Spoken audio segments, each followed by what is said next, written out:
Holden Commodore VF SV6 3.6 litre running rough with the engine management light on and flashing, and in this video I'm going to be taking you through the step-by-step process I used to find and fix that fault.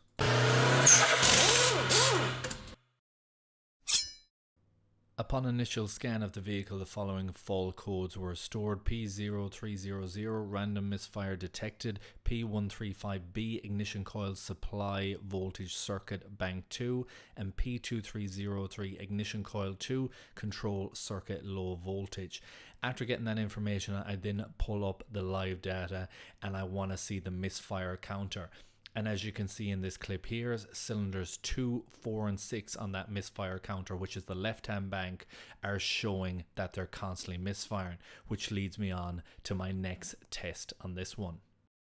Now the next test on this one was unfortunately off camera, but due to time restraints I can't capture everything in the workshop, and that was get the paddle probe, hook up the oscilloscope and get a waveform on that left hand bank, and that's exactly what I did. I was using the Autel Ultra for that. Cylinders 2, 4 and 6 were in fact down, waveform confirmed that, and on 1, 3 and 5 I had perfect waveform on that side. Now the paddle probe is able to be used without removing any manifold, and I'm able to get a screen capture of what's going on, so it's a very effective and fast test to do. That led me on to the next one, which is the wiring diagram. I now want to see if 2, 4 and 6 have any shared feed, and what I do find is in fact they have, and it's linked with F50 15 amp fuse, which is located under the bonnet, and that's my next check. And when I pull that fuse I can see that it is blown. Now the next thing I want to do is simply replace the fuse and see what happens.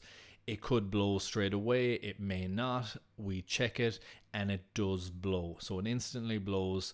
And the next check I want to do after that is a quick disconnect on that fault code related cylinder, which is cylinder 2. So I disconnect the ignition coil on cylinder 2 and then I replace the fuse again, do the same thing, which is run the engine, and now I have 1, 3, 5, 4 and 6 up and running. So we're now running on 5 cylinders instead of 3, and it's just ignition coil 2 that's out.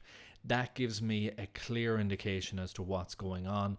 I'm able to speak to the customer gives the go ahead to pull the manifolds, and I'm able to get in closer because I want to get at that ignition coil number 2. Now when I actually have the manifolds off and I have a closer look, it's very evident what's gone on.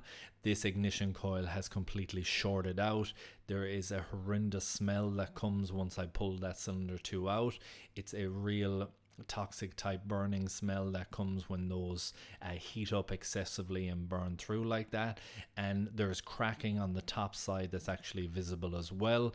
And after speaking to the customer does clear replacement of all the ignition coils, doesn't want to have any issue with having to remove the manifolds again, so it gets new coils across all. The spark plugs were also pulled and the customer opted to replace those as well. But I do a comparison test here which shows with the multimeter set up on continuity what the difference is between the new one versus the old one, and you can get continuity in the failed one across multiple pins, where when testing the new part that is not the case, confirming the failure with a multimeter test as well. Now after going ahead and replacing all of those with new parts, it was time to clear the fault codes and run the engine again. This time we had completely green right across the board, no fault codes were stored, all 6 cylinders were back up and running. I did a quick check of the misfire counter, which showed clear across the board as well, and then it was time for a road test. So I'm just on the final road test with this one now, and everything has returned to normal. Cylinders 2, 4 and 6 are all back up and running. We don't have a misfire, we don't have any short on that cylinder 2 ignition coil, which had completely failed, causing that bank to drop out. The key to solving this one was the wiring diagram, chasing the wiring diagram and finding that 2, 4 and 6 were on the same circuit, being able to replace that fuse. Then it blew.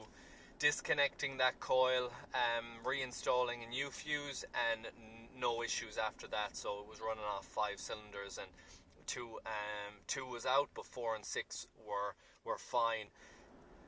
And that is it for this one, guys. I really hope you enjoyed it. I hope you found it useful and informative. If you did, please like, share, comment, and subscribe. And I hope to see you in the next one. Thanks for watching.